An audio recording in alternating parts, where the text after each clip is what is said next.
Things are falling apart for Ruto. He's creating enemies locally and internationally.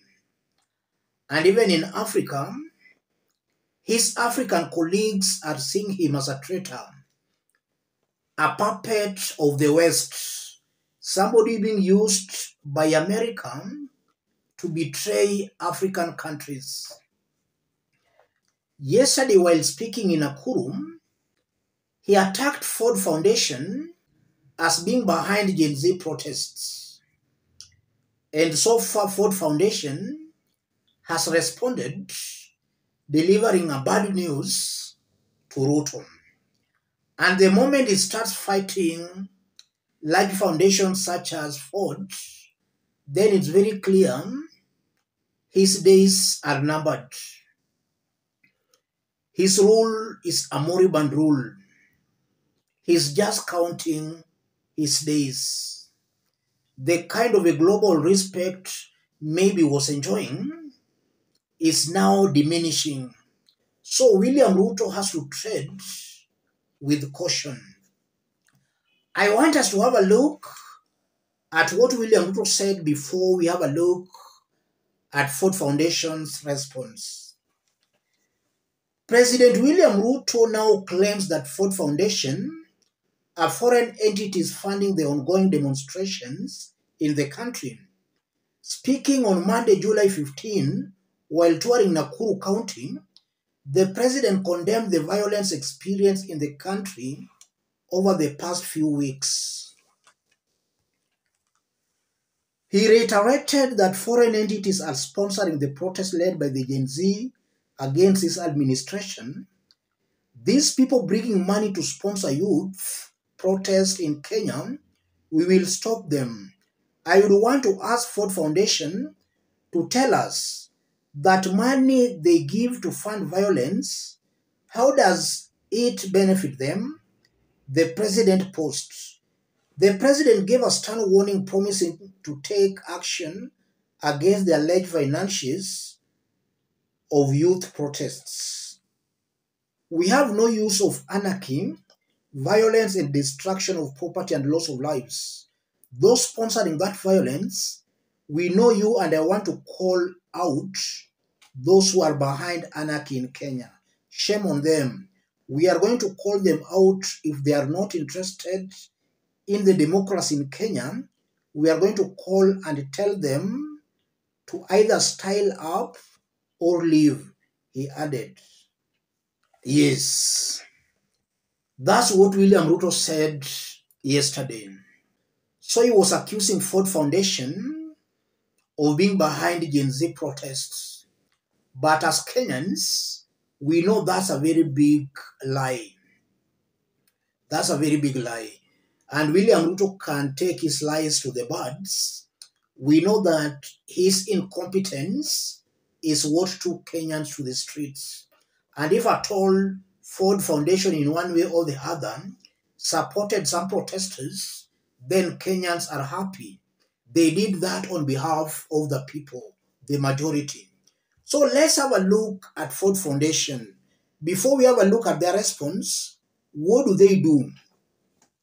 On its website, the organization says in East Africa, it supports open civic space, civil society and public dialogue with the government to ensure Kenyans, Ugandans and Tanzanians can contribute to shaping society. Through our civic engagement and government work, we invest in the threads that hold democracies together, basic freedoms, both in the digital domain and our daily lives, an autonomous civil society that can both hold government accountable and bring forth new ideas, and protections for social justice, leaders speaking truth to power.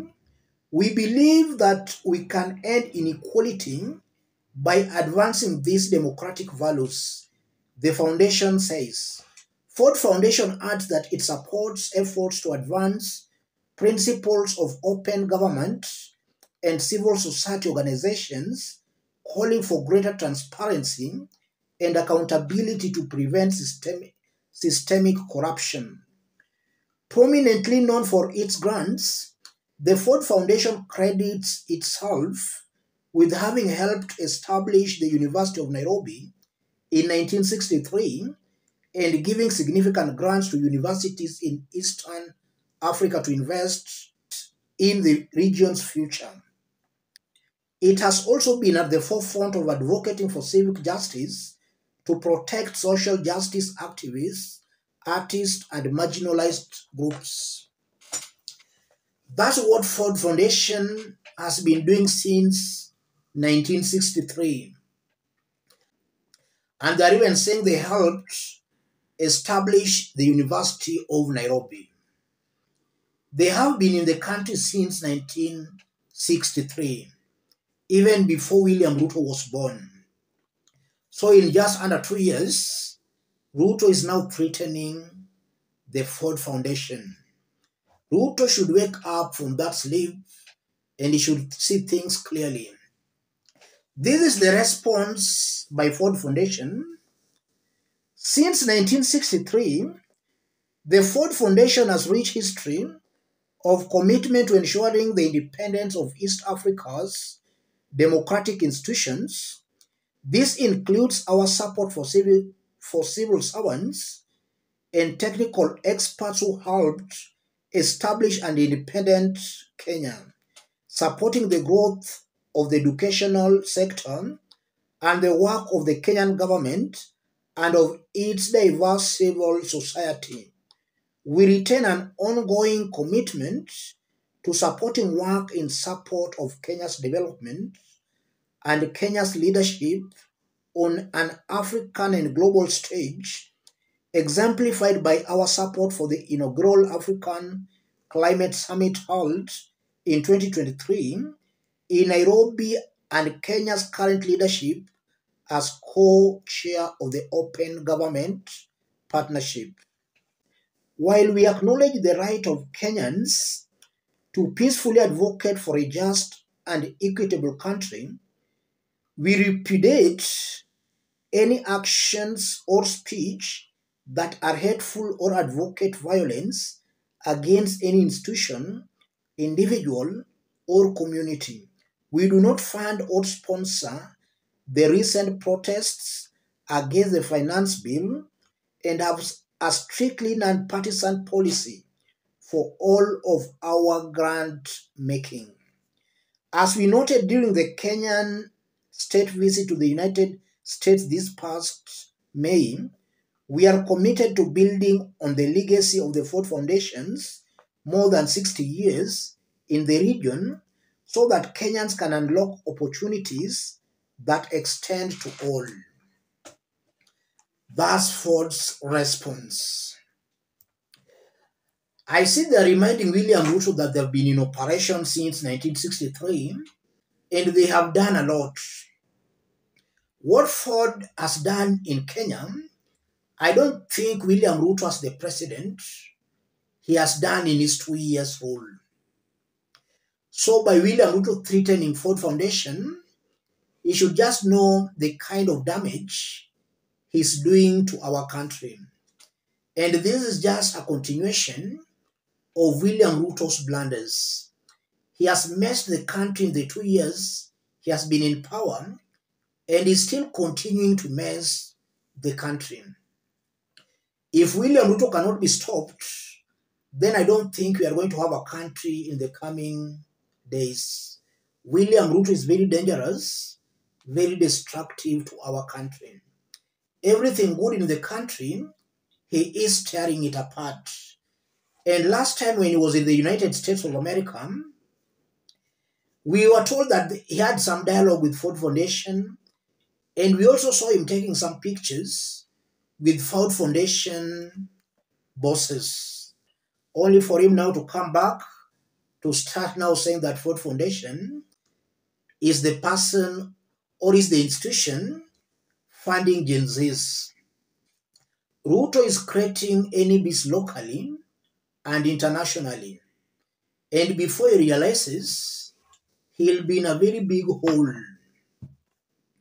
Yes, he's just destroying himself politically.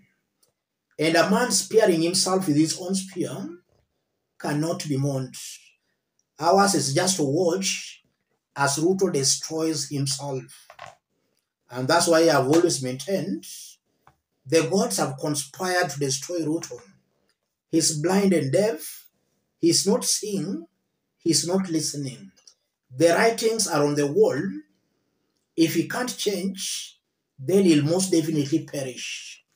And sooner than later, he'll be summoned by ICC. Let me stop it there, ladies and gentlemen. If you are watching us but you have not yet subscribed, subscribe, give the video a like. Those watching us outside Kenya for the first time, drop a comment, let us know from which part of the globe you are watching us from. This attack on Ford Foundation is attack to the West, an attack to America, and an attack to all those who believes in ideals of democracy. So Ruto is going against all those. He's at war with all that.